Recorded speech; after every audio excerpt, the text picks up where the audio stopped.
تو وہ ایک خاص مسلکی پس منظر رکھتے تھے، لیکن آہستہ آہستہ ان کی فکر میں تبدیلی آئی، ان کا مطالعہ بڑھتا گیا یا جو بھی، تو اس سے پھر وہ اپنے اس مسلک سے یا تو منحرف ہو گئے، یا اس مسلک والوں نے کہ بھائی ان کا ہم سے کوئی لینا دینا نہیں ہے، یہ ہم سے خارج ہے۔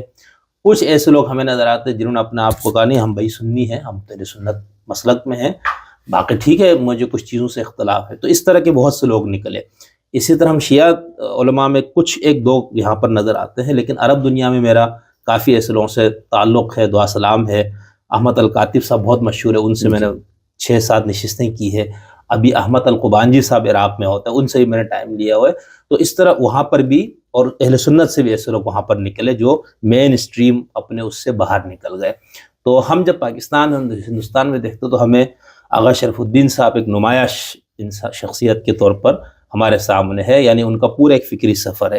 تو میں آپ سے یہ جاننا چاہوں گا کہ آپ ان سے کیسے واقف ہوئے پہلی بار؟ بسم اللہ الرحمن الرحیم۔ میں سن 2005 میں جب پہلی بار کراچی میں آیا تو مدرسے میں ایڈمیشن کے لیے، تو ہمارے استاد مرحوم محمد علی صابری صاحب جو ہمارے گاؤں کے بھی تھے اور وہ ہمارے استاد بھی رہے، نیج البلاغہ خاص کر جو ہے سیرت معصومین ہم نے اسی سے پڑھا۔ تو آغا صاحب نے ہمیں ایک چیز جو بتایا سمجھایا وہ یہ تھا کہ اس نے کچھ علماء کے بارے میں ہمیں بتایا، ان علماء کرام کی کتابیں اور ان کی افکار کو مطالعہ کرو۔ صحیح۔ تو چونکہ آغا مرحوم کا ایک موقف یہ تھا کہ مدارس کا جو نصاب ہے اس نصاب کے اندر وہ چیز نہیں ہے جو ہونا چاہیے۔ مثلاً جو دین قرآن اور حدیث ہے تو یہ نہ منطق میں ہے، نہ اصول میں ہے، نہ صرف میں ہے، یہ ساری چیزیں ادبیات ہے۔ ان کو پڑھنا ضروری اس لیے ہے کہ انہی کی مبادی کے ذریعے سے قرآن اور حدیث کو سمجھنا ہے، اوزار ہے یہ ایک۔ تو لہٰذا جب اس کو پڑھنے کے بعد قرآن اور احادیث، تاریخ، سیرت معصومین، یہ چیزیں پڑھے بغیر کوئی بندہ معاشرے میں نکل جائیں گے تو یہ عالم دین نہیں کہہ سکتا، اس کے اندر فکری کوئی تبدیلی نہیں آ سکتی۔ تو آغا صاحب نے کچھ شخصیات جو علماء ان کی جو ہے تشخیص دی ہمیں، جو آپ ان کی جو کتابیں لا کے پڑھیں۔ تو ان میں سے ایک شہید باقر الصدر رضوان اللہ علیہ کا نام دیا، شہید مطہری کا نام دیا، اور امام خمینی ابھی موجودہ آغا رہبر، اور آیت اللہ محمد حسین فضل اللہ۔ اور ان میں سے پاکستان کے اندر جو آغا نے ہمیں کہا تھا کہ اپنی فکری تبدیلی کے لیے مطالعے میں جو آغا شرف الدین صاحب کی جو ہے کتابیں اس کا مطالعہ کرو۔ صحیح۔ کیونکہ آغا ان کے رفیق تھے، نجف پہ پڑھتے تھے ساتھ، تو ان کے جو ہے، اور ادھر پاکستان میں آنے کے بعد بھی کئی سال تک ان کی وہی دارالثقافہ میں ان کی ملاقاتیں ہوتے رہتے تھے، آغا صابری اور آغا صلاح الدین، اور یہ بڑے بڑے علماء جو ان کے پاس جاتے تھے۔ تو جب یہ بات کی تو میں نے پہلی جو کتاب مطالعے میں جو لایا تھا وہ تھا کوکب دری۔ اچھا۔ کوکب دری کے نام سے ایک کتاب تھا، میں نے اس کو لا کر جو ہے پڑھنا شروع کر دیا۔ تو اس میں اس کے ساتھ جو ہے نعیم الابرار کے نام سے جو ہے کتاب، خطابت کی کتاب ہے، اچھا، میں میں اس کا مطالعہ کر رہا تھا۔ تو آغا صابری نے مجھے کہا کہ یہ کتابیں اگر آپ پڑھیں تو ان کے اندر کیا ہے آپ کو پتہ چلے گا کہ جو آپ کا اصل جو عقائد ہے وہ بھی منحرف ہوگا۔ پہلے جو ہے قرآن، نیج البلاغہ، صحیفہ سجادیہ، اس 3 کتابوں کا مطالعہ کرو، تو ان میں آپ کو پتہ چلے گا کہ امیر المومنین نے، امام سجاد نے، اور قرآن کریم میں توحید، نبوت، قیامت، معاد، یہ ساری چیزوں کے بارے میں وہ حقیقتیں ان کے اندر ہیں۔ یہ جو خطابت کی جو کتابیں ہیں ان کا حقیقت سے تعلق نہیں ہے۔ تو میں نے شہید مطہری کی جو کتاب، جو پہلی کتاب میں نے پڑھی وہ تھا تحریفات عاشوراء، شہید مطہری کی وہ کتاب تھی، میں نے اس کو پڑھا۔ تو بہت سی چیزیں مجھے ایسا لگا جو ہم خود پہلے کرتے ہوئے آئے تھے۔ تو پھر میں نے وہاں پہ مسئلہ یہ تھا کہ اس وقت ہمیں نہ عربی آتی تھی نہ فارسی آتی تھی، تو شہید مطہری کی کتابیں زیادہ تر فارسی میں ہیں، وہ عربی میں بھی نہیں، اردو میں نہیں ہوئی تھی ترجمہ.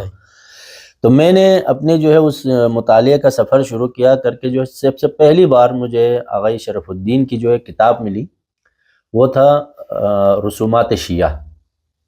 تو اس کے اندر میں نے مطالعہ کیا. مطالعہ کرتے کرتے جو ہے کچھ چیزیں جو ہے میں نے سوالات بنا دیا. پھر اس کے بعد جو ہے اس کی دوسری کتاب میرے پاس آئی کہ وہ کتاب تھا کہ قرآن سے پوچھو.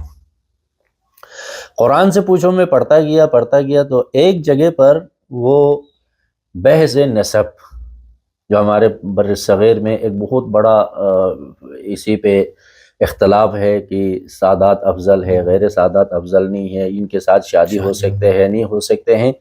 تو اس میں آغا نے جو سوالات اٹھایا تھا کہ وہاں پر، تو وہ مجھے بہت اچھا لگا. ایک طالب علمی زندگی میں جو بہت اچھا لگا وہاں پر اس نے جو مثال دیا تھا وہ ابھی بھی مجھے ایسے یاد ہے جیسے میں ابھی اس کو پڑھ چکا ہوں.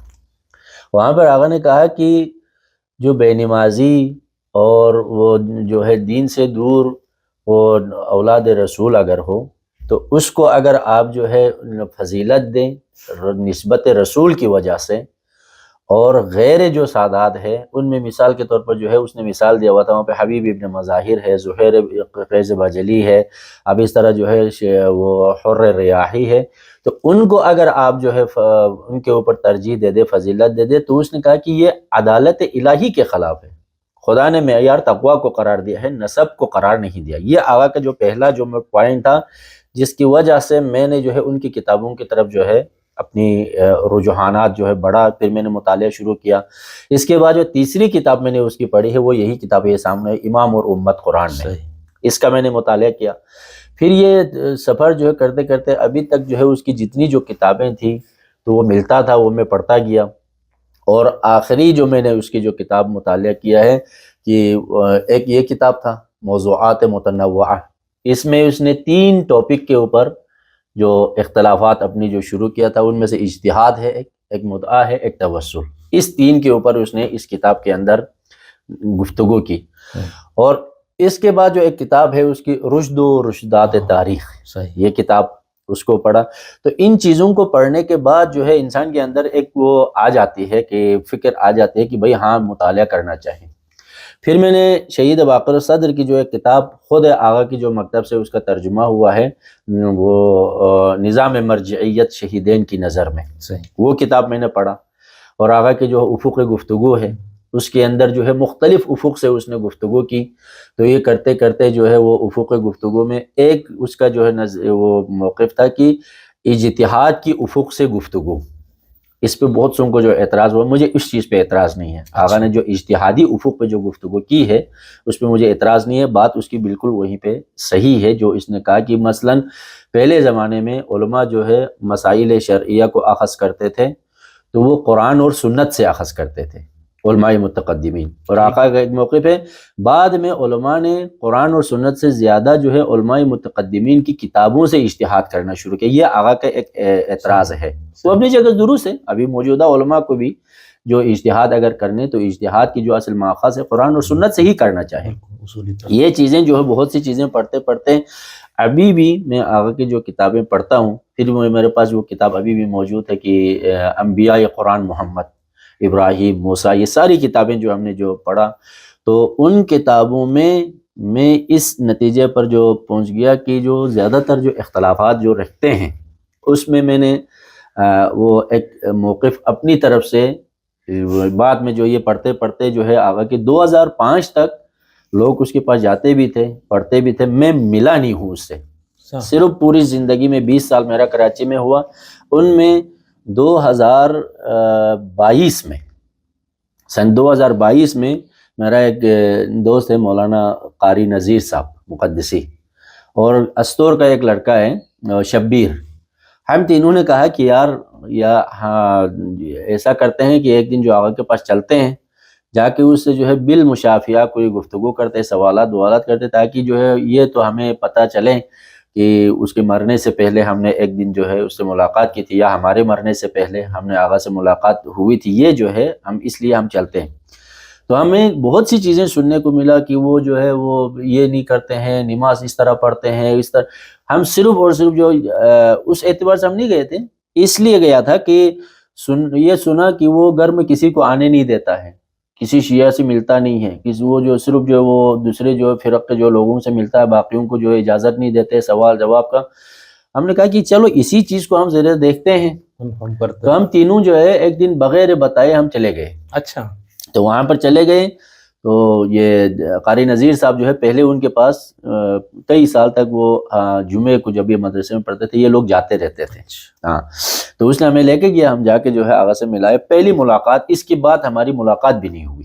ہاں، تو وہاں پر جو ہم جا کے دروازہ بجایا تو اس نے جو ہے دروازہ کھولا، ہم گیا، بزرگ ہو گئے تھے۔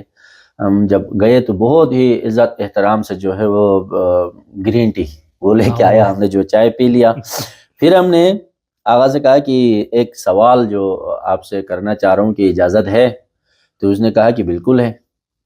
تو میں نے اس سے جو سوال یہ کیا تھا کہ ہم آپ کی جو ہے کتابیں پڑھتے بھی ہیں، آپ سے ملا نہیں ہے، لیکن کیا ہمیں آپ کے اوپر، آپ کے نظریات کے اوپر اعتراض کرنے کا حق ہے یا نہیں ہے؟ یہ میرا پہلا سوال تھا۔ تو آقا نے کہا کہ میں جب اتنے بڑے بڑے مجتہدین کے اوپر، بڑے بڑے فقہا کے اوپر جو اعتراض کیا ہے، ان کے نظریات کے ساتھ جو اختلافات کیا ہے، تو آپ کو کیوں نہیں ہے اختلاف کرنے کا؟ ہر ایک کو حق ہے۔ اور آقا کا یہ جو موقف تھا وہ بتا رہا تھا کہ میں نے جو میری ایک تحقیق میں نے پیش کیا ہے، یہ نہیں کہوں گا کہ یہ جو ہے 100% صحیح ہے، اس کے اندر سینکڑوں غلطیاں نکال سکتے ہیں، آپ اس کو جو ہے رد کریں۔ اور یہ اس کا ایک موقف ہے، رد اس طریقے سے کریں، قرآن، احادیث، سیرت معصومین، اس سے آپ جو ہے اس نظریے کو رد کریں، اس کو جو ہے آپ اس کے دلیل لے کے آئیں۔ باقی جو ہے فلان نے خواب میں دیکھا، فلان نے یہ دیکھا، فلان نے، تو یہ آقا نے جو کہا کہ دین اسلام جو ہے خوابوں میں بنائے ہوئے مذہب نہیں ہے، یہ وحی الہی کے ذریعے سے بنا ہوا مذہب ہے۔ خدا نے رسول اعظم کو بھی یہ ارشاد فرمایا ہے کہ آپ کو عقیدہ بنانے کا، آپ کو جو ہے اپنی طرف سے کوئی چیز بنا کر پیش کرنے کا حق نہیں ہے۔ یہاں تک کہ آقا نے یہ فرمایا کہ اللہ کے رسول نے جو ہے وہ شہد جو ہے بیویوں نے کہا کہ آپ یہ نہ کہیں، تو پیغمبر نے فرمایا کہ اگر آپ لوگ جو ہے اس پہ اعتراض تو میں نہیں کھاؤں گا۔ خدا نے آیت نازل کی، اے رسول جو چیز میں نے آپ کو جو حرام قرار نہیں دیا ہے وہ آپ اپنی جو ہے ازواج کی جو خوشنودی کے لیے کیوں اپنے اوپر حرام قرار رہے ہیں؟ یہ آقا نے یہ تک کہا۔ تو پھر جو ہم نے جو بہت سے سوالات آغا سے کیا، تو ان سوالات میں تقریباً 3.5 گھنٹے کا اس نے ہمیں ٹائم دیا، جبکہ وہ خود بتا رہا تھا کہ میں 25 دن ہسپتال میں ایڈمٹ تھا، کل میں فارغ ہو کے آیا ہوں، تو آج جو ہے اتنا کافی ہے کیونکہ میری طبیعت ساتھ نہیں دے رہے۔ تب وہاں سے آ کر جو ہمیں یہ یقین ہو گیا کہ یہ جو فلان جو گھر میں نہیں بھیجتا، یہ ساری چیزوں جو ہے توہم افواہ تھا، کوئی ایسی جو ہے وہ، بلکہ آپ نے بھی دیکھا ہے، آپ خود جا کے دیکھا ہے، اس سے ملاقات کی ہے، اتنی جو ہے وہ ہاں اختلافی نظر اپنی جگہ، لیکن جو بھی جواب سوال کرتے ہیں تو وہ جواب دیتا ہے۔ ابھی بھی 85 سال تقریباً عمر ہو گئے ہیں، تو میں آغا کو ابھی بھی پڑھتا ہوں، آیت اللہ ڈکو کو پڑھتا ہوں، یہ ساری چیزیں میں پڑھتا ہوں، آیت اللہ مطہری کو پڑھتا ہوں، یہ ساری چیزیں جو میرے پاس یہ جتنی کتابیں ہیں، یہ بہت سے علماء کی جو کتابیں ہیں میں اس کو پڑھتا رہتا ہوں، لیکن ذاتی طور پر میں ان سے اختلافات نہیں رکھتا ہوں۔ یہ نکل گیا، وہ بندہ کر سکتے ہیں کہ مثلا ہمارے جو ایک وہ ہے نا کہ کمال جو ہے غیر کمال کی جو تعریف کر سکتے ہیں، غیر کمال جو ہے کمال کی تعریف نہیں کر سکتے۔ مثال کے طور پر ابھی آپ جو ہے آپ کے پاس جو مختلف قسم کی زبان میں آپ کو بھی سنا ہوں کہ آپ عربی میں بھی، انگریزی میں بھی، یہ ساری زبان آپ کو جو آتے ہیں، اب جب آپ اس زبان کو جانتے ہیں تو میں آپ کے اوپر جو مجھے نہیں آتا ہے تو میں آپ کی جو ہے اس پہ اعتراض نہیں کر سکتا، آپ میرے جو نظریات پہ اعتراض کر سکتے ہیں، یہ اس لیے کہ میں ایک زبان میں جو بات کی وہ زبان آپ کو بھی آتا ہے، لیکن آپ کو جو انگریزی آتی ہے، عربیت، وہ مجھے نہیں آتا ہے مثال کے طور پر۔ تو اب میری جو ہے کمزوری، میں اپنی جو ہے علمی اعتبار سے جو چیز میں نے ان کتابوں کو پڑھنے کے بعد جو ہے میں قرآن کو پڑھتا ہوں، تفسیر کو پڑھتا ہوں، احادیث ائمہ کو پڑھتا ہوں، تو اس میں اختلافی جو نظر، جہاں پر موقف جو ہے احادیث میں زیادہ مضبوط ہو، وہاں پر میں آقا کی نظریات کو جو ہے چھوڑ دیتا ہوں، اس کو نہیں لیتا ہوں، اور جہاں پر جو ہے دلیل کے ساتھ اس نے اپنا ایک موقف پیش کیا ہو تو اس موقف کو میں ابھی بھی لیتا ہوں، جو بھی عالم کرے، چاہے وہ اہل سنت عالم کریں، چاہے شیعہ عالم کریں، چاہے کوئی اور بھی کریں، اس چیز کو میں اپنے جو ہے مطالعے کی جو ہے اس میں شامل کیا کہ بھئی جو بھی اچھی بات قرآن کے ساتھ اس کا جو ہے تصل نہ ہو، احادیث کے ساتھ اس کا تصل نہ ہو تو وہ ہم جو ہے لے لیتے ہیں. میرا یہ ایک موقف ہے. میرا آغا سے ملاقات کا جو پہلا سفر وہیں سے شروع ہوا ہے مطالعے سے. صحیح. بس یہاں تک جو ہے ہم نے لے کے آیا.